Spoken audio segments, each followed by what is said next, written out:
1,00,000 మంది శివభక్తులతో కలిసి మహారుద్రాక్ష పూజలో పాల్గొనండి. వెంటనే కాల్ చేసి మీ పేరును నమోదు చేసుకోండి.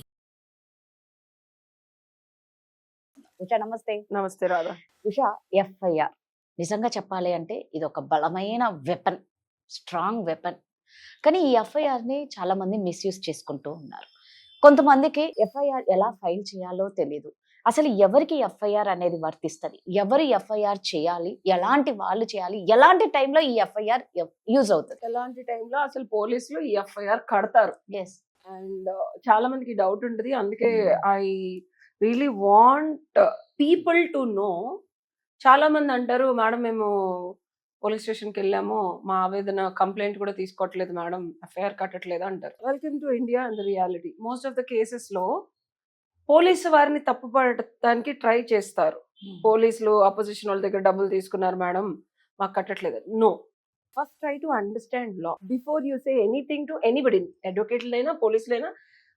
అడ్వకేట్స్ కూడా పోలీసులతో కాన్ఫ్లిక్ట్స్ వస్తాయి. నిజంగా అట్లాంటి సందర్భాలు లేకుండా ఉంటాయా అంటే లేదు, ఉంటాయి.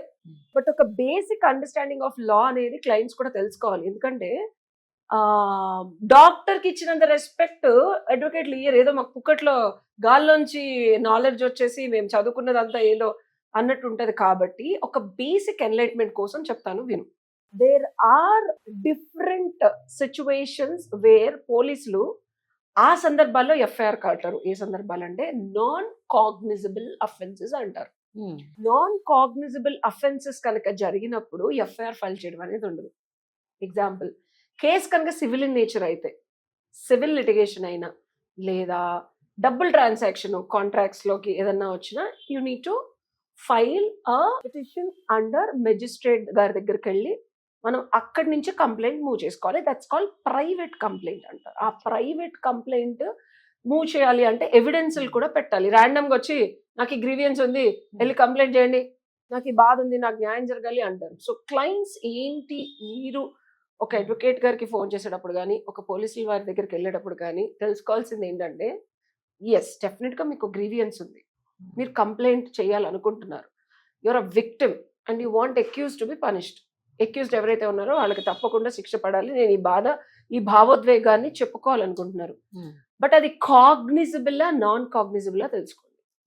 నాన్ కాగ్నిజబుల్ అయితే పోలీస్ స్టేషన్లో ఎఫ్ఐఆర్లు చెయ్యరు. Have to go to court. Like defamation కానీ ఇట్లాంటివన్నీ ఇందాక నేను చెప్పిన examples. Like coming to the cognizable offence. Cognisable offences లో రీసెంట్ జడ్జిమెంట్స్ ప్రకారం ఇదివరకు వేరు, బిఎన్ఎస్ వచ్చిన దగ్గర నుంచి 0 to 7 years కనుక తక్కువ శిక్ష కనుక ఉండే అఫెన్సెస్ ఉంటే ఇమీడియట్ గా అరెస్ట్ కూడా చేయరు. ఎఫ్ఐఆర్ కట్టినా చేయరు, ఎఫ్ఐఆర్ కడతారు. సో 0 to 7 years లోపు అఫెన్స్ ఉంటే ఎఫ్ఐఆర్ కడతారు, అరెస్ట్ చేయరు.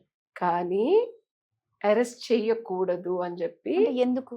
So that's judgement. 0 to 7 years లోపు ఉన్నది you need to give a, అంటే ప్రాపర్ గా రీసెర్చ్ చేసి ఇన్వెస్టిగేషన్ చేసి అప్పుడు మాత్రమే. లేకపోతే మాట్లాడితే ఎఫ్ఐఆర్ కట్టేసి అసలు జైలుకి పంపించేసి ఏమీ లేకుండా ఇన్వెస్టిగేషన్ లేకుండా. కాబట్టి మనం రాసే కంప్లైంట్ ఇది వెరీ ఇంపార్టెంట్. మనం రాసే కంప్లైంట్ ని బట్టి సెక్షన్స్ అట్రాక్ట్ అవుతాయి. గ్రీవియస్ హర్ట్ జరిగినా సరే పోలీసులు అరెస్ట్ చేయట్లేదు అంటే అపోజిషన్ వాళ్ళు డెఫినెట్ గా ఇన్ఫ్లుయెన్స్ వాడినా చేయరు. అది వన్ సినారియో, డెఫినెట్ గా ఉంటది అది. కానీ అది మనం కోర్టులో క్వశ్చన్ చేయొచ్చు. ఇంకొక వెసులుబాటు, హైకోర్టులో పోలీసులు కూడా క్వశ్చన్ చేయొచ్చు. నేను ఒక జడ్జిమెంట్ ఆర్డర్ కూడా పాస్ చేశాను నేను, జడ్జి గారు, against Madhapur police. Civil in nature matter లో పోలీసులు ఇన్వాల్వ్ అవ్వకూడదు, మీరు ఎందుకు వస్తున్నారు, రావద్దు అని చెప్పి మనం హైకోర్టు నుంచి పోలీసులకి ఉత్తర్వులు జారీ చేయించాం, ఆర్డర్ కూడా వచ్చింది. సో 0 to 7 years లోపు కనుక అఫెన్సెస్ అరెస్ట్ చేయడానికి లేదు. పాతకాలంలో 41 నోటీస్ అంటారు, ఇప్పుడు 35 బిఎన్ఎస్ నోటీస్ ఇచ్చి పంపించేసి ఇన్వెస్టిగేషన్ కి మీరు మేము ఎప్పుడు పిలిచినా పోలీస్ స్టేషన్కి వస్తాము, మమ్మల్ని అంటే మీరు ఎప్పుడు పిలిచినా మేము అందుబాటులో ఉంటాము ఫోన్లో కానీ, అండ్ డెఫినెట్ గా సహాయ సహకారాలు అందిస్తామని ఒక నోటీస్ ఇస్తారు, దాన్ని మీరు సంతకం పెట్టి వచ్చేయచ్చు. ఓకే. ఇంకొక డెప్త్ చెప్తా, 0 to 3 years అఫెన్సెస్ అయితే ఇమీడియట్ గా ఎఫ్ఐఆర్ చేస్తారు. 3 years to 7 years అఫెన్స్ ఉందనుకో, వాళ్ళ పై అధికారులు సంప్రదించి మాత్రమే ఎఫ్ఐఆర్ చేయాలి. ఇలాగా పోలీసు వాళ్ళు ఊరికే తిట్టడం కాదు, ఓ మాకైపోయింది పోలీసులు మాకేం సపోర్ట్ చేయట్లేదని. కొంచెం బాధ్యతలు Yes. మాకు ఎఫ్ఐఆర్ చేయించలేదు, నేను చేయించడం అండి, మీ కంప్లైంట్ అట్లా ఉంది, అదేలే, అవును. మీకు జరిగిన Complaint ఇష్యూ బట్టి అట్లా ఉంది. ఉంటుంది. అండ్ ఇంకొకటి, యూజువల్ గా ఏదైనా సిచ్యువేషన్ జరిగినప్పుడు ఇప్పుడు ఒక ఫ్రెండ్ కాల్ చేయడము, వాళ్ళకి ఎవరికో తెలిసిన ఒక బేసిక్ జర్నలిస్టో వాళ్ళకో వీళ్ళకో కాల్ చేయడం అనేది బేసిక్. ఎందుకంటే వాళ్ళకి తెలుసు ఎట్లా జరిగింది ఏంటని చెప్పి కొంచెం మాట్లాడితే ఇప్పుడు ఈ మీడియా, సోషల్ మీడియా, అవును. Phone media, all medias. అవును. నా దగ్గరకు వస్తే వేరే అడ్వకేట్ల గురించి కూడా నాకు తెలియదు. Application of law is very very important. And నేను రీసెర్చ్ చేస్తాను, నా సంగతి తెలుసు. ఏదన్నా గ్రీవియన్స్ జరిగినప్పుడు first you need to analyse. Immediate గా వెళ్ళి పోలీస్ స్టేషన్ లో రాస్తారు చూసావా, అదే Yes. నీ బ్రహ్మాస్త్రం, వజ్రాయుధం. నీ Right. కంప్లైంట్ మీదే Yes. అవును. నీ ఫర్దర్ కేసు మొత్తం ఏం సెక్షన్లు పెట్టాలి, ఏం పెట్టాలి అనేది. దట్స్ వై ఇట్స్ కాల్డ్ ఏంటి, ఫస్ట్ ఇన్ఫర్మేషన్ రిపోర్ట్. ఏంటది? లేదు, నువ్వు అనేది కరెక్ట్. ఎప్పుడైతే నువ్వు కంప్లైంట్ చాలా స్ట్రాంగ్ గా ఇచ్చి అక్కడ రైటర్ రాశారో, ఆ రైటర్ ఎందుకు రాస్తాడు? సో వాళ్ళ పని ఇదే. ఆ అదే. రైటర్ అనే Ah. వాళ్ళకి Yes. నీ మీద ఇష్టమే ఉంటది, నీకు న్యాయం ఏముండదు జరగాలి. ఆయన పాపం. రోజు పొద్దున్న వాళ్ళ లేస్తే పనే 100 పాపం అదే. కంప్లైంట్లు విసుగొస్తుంది. Yes. అవును. నిజంగా ఆ రైటర్లకి అయితే చేతులకు బా. దండం పెట్టాలి. వాడు నిజం. రోజు ఎంత పాపం పొద్దున్న ఓపికగా లేచిన దగ్గర రాయాలంటే నుంచి ఆ పోలీస్ విని. స్టేషన్ లో నేను మా బెజవాడలో అయితే, సార్ మీ ఓపిక ఏంటి సార్ ఇది, ఈ అంటే క్లైమేటిక్ కండిషన్ కూడా ఏసీ కూడా లేదు. అవును. విజయవాడలో ఏసీ లేకపోవడం ఎంత దారుణం అంటే, పోలీస్ స్టేషన్ లో వేడి అసలు. నేను నిజంగా వాళ్ళ ఓపిక మనం నిజంగా. ఒప్పుకోవాలి. సో ఫస్ట్ నా దగ్గరకు వస్తే నేను ఏం చేస్తానంటే, నా క్లయింట్స్ ఎవరికైనా ఐ చార్జ్, కంప్లైంట్ రాయడానికి కూడా చార్జ్ చేస్తారా? ఎస్. ఎందుకు అంటే ఫస్ట్ ఐడెంటిఫై ద అఫెన్సెస్. మీకేం జరిగింది అనేది మీ బాధ, మీ క్రియేషను, మీ ఇష్యూ ఇదే కనిపిస్తుంది. బట్ యాజ్ అన్ అడ్వకేట్ గా నేనేం చూస్తానంటే, వాళ్ళు చెప్తూ ఉంటారు, వాళ్ళు బాగా చెప్తూ ఉంటారు, ఐ విల్ లిసన్. నేనేం వింటానంటే అఫెన్స్ ఎక్కడ జరిగింది, ఏ సందర్భాల్లో జరిగింది, ఎక్కడెక్కడ అఫెన్స్ అనేది లా పరంగా, పోలీసుల పరంగా అనేది నేను రాసుకుంటాను. So first I identify the offences. Next categorize చేస్తాను. అంటే I classify scene of offence, ఎక్కడ జరిగింది, ఎవిడెన్స్ ఏమేమి ఉన్నాయి, ఏమేమి కేటగిరీస్ లో ఫిట్ అవుద్ది, ఏ సెక్షన్స్ కింద ఫిట్ అవుద్ది, ఏవి ఫ్యూచర్ లో వీళ్ళు అడిగిన ఎవిడెన్స్లు ఇప్పుడే ఉన్నాయి అని చెప్పి కేటగరైజ్. గ్రీవియన్స్ హర్ట్, లేకపోతే సీరియస్ అంటే కొన్ని నార్మల్ గా అనిపిస్తాయి. నార్మల్ గా నువ్వు వెళ్ళి రాసినప్పుడు, బట్ సమ్ అటెంప్టివ్ మర్డర్ అంటే విత్ ఇంటెన్షన్ కూడా చేస్తారు కొంతమంది. అది నార్మల్ కంప్లైంట్ లా ఉంటుంది. ఎప్పుడైతే నీ క్రిమినల్ లాలో ఎస్పెషల్లీ గుర్తుపెట్టుకో, ఇది ఇంటెన్షన్ ఇస్ వెరీ ఇంపార్టెంట్ అని చెప్తారు. రామ్ జెఠ్మలాని చెప్పారు. మన ఇండియన్ లాలో ఇంటెన్షన్, రామ్ జెఠ్మలాని ఈ ల్యాండ్ మార్క్ కేసు, మన ఇందిరాగాంధీ కేసులో I always take that very seriously. Criminal offence లో ఎవరు ప్లాన్ వేశారు అనేది ఇంపార్టెంట్, చేసిన వాళ్ళు ఇంకోళ్ళైనా. సో ఆ ఇంటెన్షన్ ఎక్కడెక్కడ ఎస్టాబ్లిష్ అవుతుంది, ఎవరెవరితో ఎస్టాబ్లిష్ అవుతుంది, ఈ సిచ్యువేషన్ లో ఎవరి ఇంటెన్షన్ ఉంది, ఎవరితో ఉంది, ఎందుకుంది అనేది చూసి నేను కంప్లైంట్ రాస్తాను. సూపర్. అప్పుడు ఏమవుతుంది, క్రిమినల్ అఫెన్సెస్ మోస్ట్లీ ఎఫ్ఐఆర్లు దేనికి వెళ్తారు, సివిల్ అయితే కోర్టుకు వెళ్తారు. క్రిమినల్ అఫెన్సెస్ ఫ్యామిలీ అఫెన్సెస్ అంటే ఫ్యామిలీ ఇష్యూస్, 498 లెక్క తిట్టారు, కొట్టారు, లేకపోతే ఈ హెరాస్మెంట్ కేసులో ఇవే ఉంటాయి. క్రిమినల్ అఫెన్సెస్ లో ఇంటెన్షన్ ని కనుక నువ్వు ఎస్టాబ్లిష్ చేసి ఎవరెవరు ఇన్వాల్వ్ అయ్యారో కనుక నువ్వు ఆలోచించి, నేను అడుగుతా క్వశ్చన్, ఎందుకు మేడం ఇవన్నీ అడుగుతారు, టెన్షన్.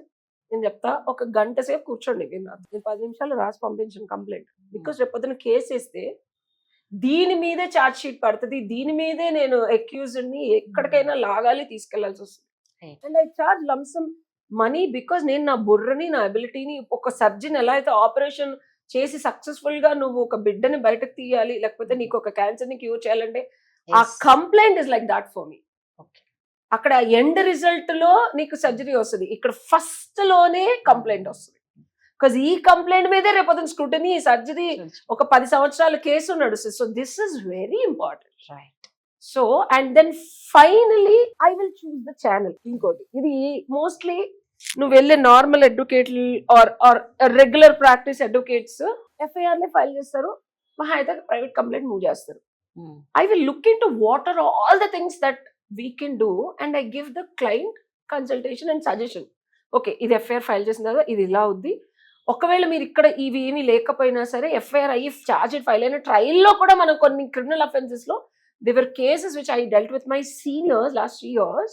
అప్పుడు కూడా మనం ఎవిడెన్స్ ప్రొడ్యూస్ చేసి ఇమీడియట్ గా అరెస్ట్ కాకపోయినా మనం ట్రైల్ లో కూడా వాడి మీద యాడ్ చేయొచ్చు తెలుసా. ఇది only practicing advocates can do. Okay. So trial చాలా స్ట్రాంగ్ గా చేయొచ్చు. సో ఇలా పాత్వేస్ ఇస్తా, పిండి కొద్దీ రొట్టి. మా దగ్గర డబ్బులు లేవండి, మాకు న్యాయమే జరగాలంటే, అరే బాబు ఒక పెద్ద ఆపరేషన్ చేస్తే ఎలా అయితే ఖర్చు అవుతుందో దీనికి అవుతుంది. ఐ కాంట్ డూ బికాజ్ నేను సింగిల్ విమెన్ని. పిండి కొద్దీ రొట్టి, నువ్వు ఇంతే ఇస్తానంటే ఇదిగో ఇది ఎఫ్ఐఆర్, ఈ కంప్లైంట్ ఇస్తాను, నువ్వు చక్కగా వెళ్ళి చేసుకో, కోర్టులోకి వచ్చిన తర్వాత ఇది చేద్దాం. ఇది 10 ఏళ్ళు పడుతుందో, 5 ఏళ్ళు పడుతుందో, 2 ఏళ్ళు పడుతుందో. Welcome to the India. Indian courts మాకు ఇది అన్యాయం జరిగింది, మాకు 1 week లో రావాలి, 2 weeks లో రావాలి, 1 year లో రావాలి, 6 months లో రావాలంటే జడ్జి గారు, కోర్టు గారు ప్రాసెస్ నేను ఫాస్ట్ ఫార్వర్డ్ చేయలేను. కోర్టు ప్రాసెస్ నేను ఫాస్ట్ ఫార్వర్డ్ చేయలేను. వాట్ ఐ కెన్ డూ, నా చేతిలో ఉన్న కంప్లైంట్ ని ఫాస్ట్ ఫార్వర్డ్ చేయగలను. దాన్ని డీటెయిల్డ్ గా స్క్రూటనీ చేసి ఫ్యాక్ట్స్ తీసి అఫెన్సెస్ ని అట్రాక్ట్ అయ్యేలాగా, ఇలాంటి అఫెన్సెస్ జరిగినప్పుడు మీరు ఈ సెక్షన్ ఎందుకు పట్టలేదని చెప్పి నేను వెళ్ళి పోలీసు వాళ్ళతో గొడవ పడగలను. పోలీసు వాళ్ళు ఎంత చేసినా ఎఫ్ఐఆర్ ఫైల్ చేయకపోతే నేను మళ్ళీ ఇంకో ప్రైవేట్ కంప్లైంట్ మూవ్ చేసి పోలీసు వాళ్ళకి మనం చెప్పి ఎఫ్ఐఆర్ ని రిజిస్టర్ చేయించగలను. లేదా మీ మీద తప్పుడు ఎఫ్ఐఆర్ పెడితే నేను హైకోర్టులో క్వాష్ చేసే, బాబు ఇది తప్పుడు ఎఫ్ఐఆర్ అండి పోలీసు వారు, మీరు ఇది తప్పుగా చేశారు, దీన్ని కొట్టేయండి అని చెప్పి. So these are all the pathways. So ఇదండి, అంటే ఎఫ్ఐఆర్ మీరు పెట్టాలి అనుకున్న మీద ఏదైనా ప్రాబ్లం ఉండి, లేదా అనవసరంగా మా మీద ఎఫ్ఐఆర్ పెట్టారండి, మేము ఎలా విముక్తి కావాలి ఆ ఎఫ్ఐఆర్ నుంచి అన్నా కూడా ఎవ్రీ సిచ్యువేషన్ ఇస్ డిఫరెంట్. అదే అందుకే అంటున్నా, కింద నెంబర్ కనిపిస్తుంది కదా, ఉష గారిని కాంటాక్ట్ అవ్వండి. ఖచ్చితంగా మీకు సజెషన్ అయితే ఇస్తారు, తనకు సొల్యూషన్ ఇవ్వడానికి కూడా చూస్తారు. Thank you.